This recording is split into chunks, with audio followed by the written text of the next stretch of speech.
Good morning students. आज हमारे पास lesson number 3 सरल रेखा में गति, जिसमें हम आज हमारे इस लेसन की शुरुआत कर रहे हैं टॉपिक गति और उसके प्रकार। सर्वप्रथम हम गति के बारे में बताएंगे गति क्या है।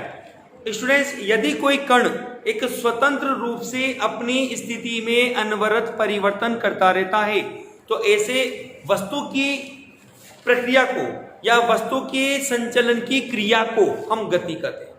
हम ये कह सकते हैं गति को परिभाषित रूप में कि गति वह प्रक्रिया है जिससे वस्तु अपनी अवस्था को परिवर्तित करती है या स्थिति को परिवर्तित करती है। परिभाषा के रूप में हम ये कहते हैं गति के रूप में गति आपके पास बनती है। हम कहेंगे गति क्या है। गति के रूप में अपने पास बनता है यदि वस्तु वह अवस्था जिसमें वस्तु अपनी स्थिति को परिवर्तित करती है, स्थिति को परिवर्तित करती है।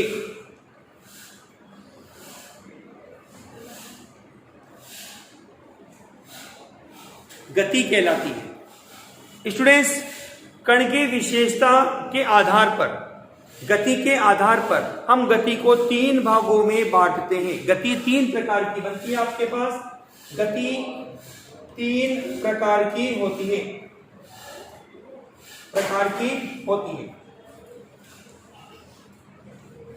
नंबर 1 के रूप में अपन कहते हैं एक विमीय गति।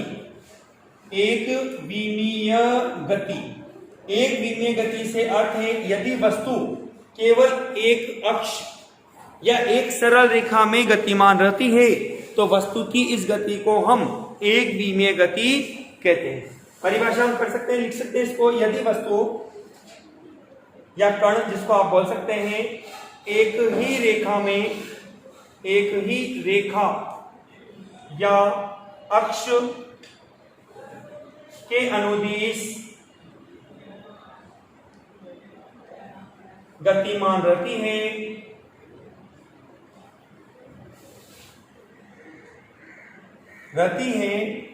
तो वस्तु की इस गति को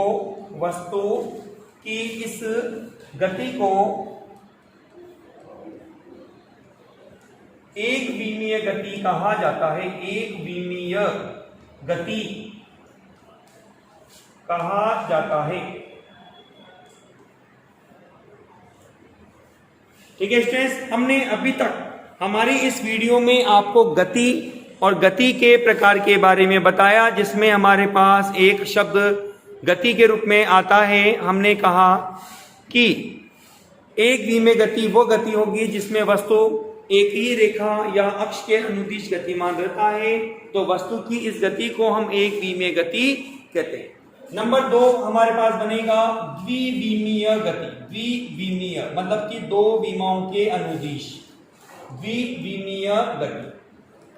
चलिए स्टूडेंट्स, हम इसमें कहेंगे यदि वस्तु किसी समतल में या तल में गतिमान रहती है तो वस्तु की इस गति को हम द्विविमीय गति कहते हैं। परिभाषा लिखेंगे अपन इसको। यदि वस्तु किसी समतल या तल में गतिमान रहती है,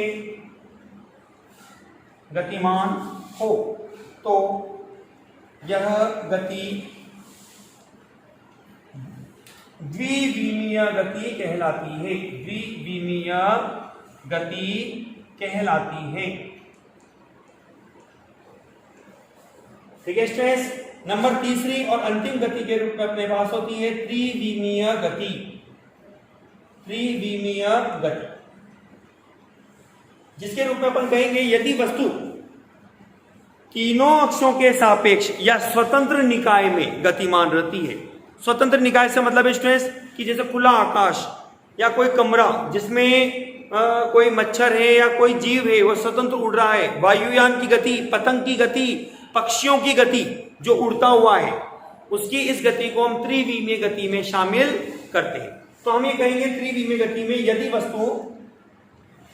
वस्तु या कण स्वतंत्र निकाय में गतिमान रहती है तो यह गति त्रिविमीय गति कहलाती है। त्रिविमीय गति कहलाती है। ठीक है स्टूडेंट्स, मैं अपनी बात को दोबारा से रिपीट करता हूं। मैंने आपको गति के बारे में पढ़ाया जिसमें हमने कहा कि गति वह अवस्था है जिसमें वस्तु अपनी स्थिति को या अवस्था को परिवर्तित करती है। गति के बारे में हमने कहा कि गति 3 प्रकार की होती है जिसको हम एक विमीय गति, द्विविमीय गति और त्रिविमीय गति कहते हैं।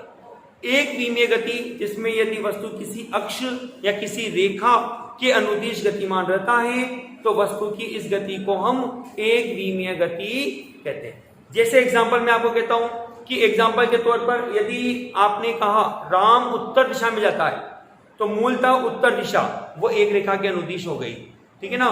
द्विविमीय के रूप में अपन कहते हैं कि यदि वस्तु किसी समतल में या तल में या 2 अक्षों के सापेक्ष गतिमान रहती है तो वस्तु की इस गति को हम द्विविमीय गति कहते हैं। जैसे अपने द्वारा चलना, अपन चलते हैं किसी समतल पर, ठीक है, या चींटी या कोई भी जीव जो सड़क पर चल रहा है या समतल पे है तो उसकी इस गति को हम यहाँ पर द्विविमीय गति में शामिल करते हैं।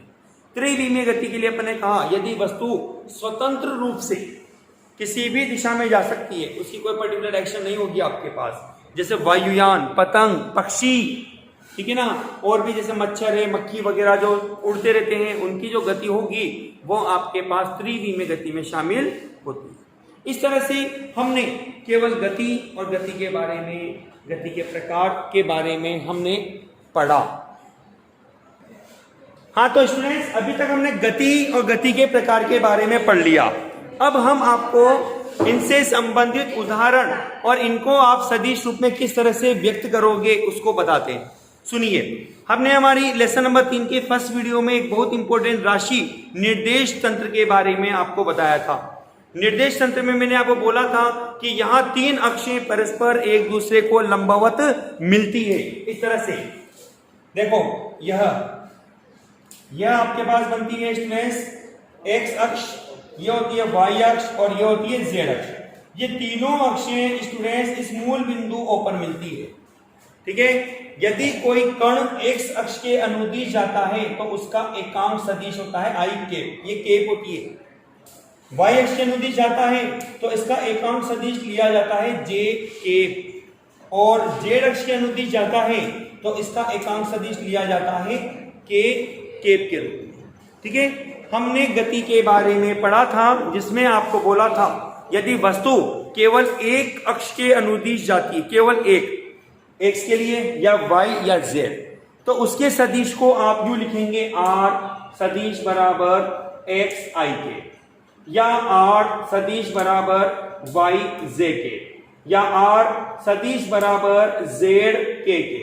ये स्टूडेंट्स आपके पास जो मैंने एग्जांपल्स लिखे हैं ये आपके पास है एक विमीय गति के लिए। ठीक है स्टूडेंट्स।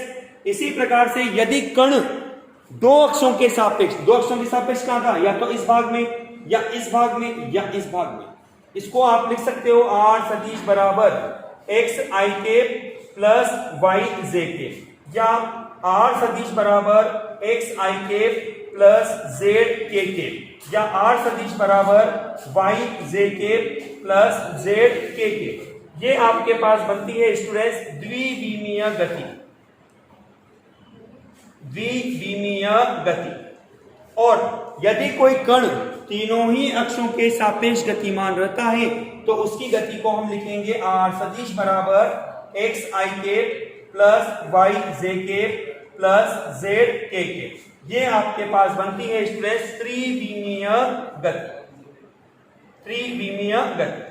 तो स्टूडेंट्स यहां पर मैंने आपको 3 महत्वपूर्ण कंडीशन के रूप में एक्स वाई और जेड 3 अक्षरों को बताया जिसको हम निर्देश तंत्र। ये हमारे पास भौतिक ज्ञान का एक महत्वपूर्ण भाग बनता है क्योंकि हम किसी भी कण की स्थिति को व्यक्त करने के लिए इसी निर्देश तंत्र का उपयोग करते हैं। आप क्लास 10th में पढ़ के हुए भी आए हैं, जिसमें आपने कहा है जैसे एक कण यहाँ पर है, आपको यदि इस कण की स्थिति ज्ञात करनी होती है तो आप क्या करिए, यहां से 2 लंब डाल दो, एक तो डाल दो x अक्ष पे और एक डाल दीजिए आप y अक्ष पे।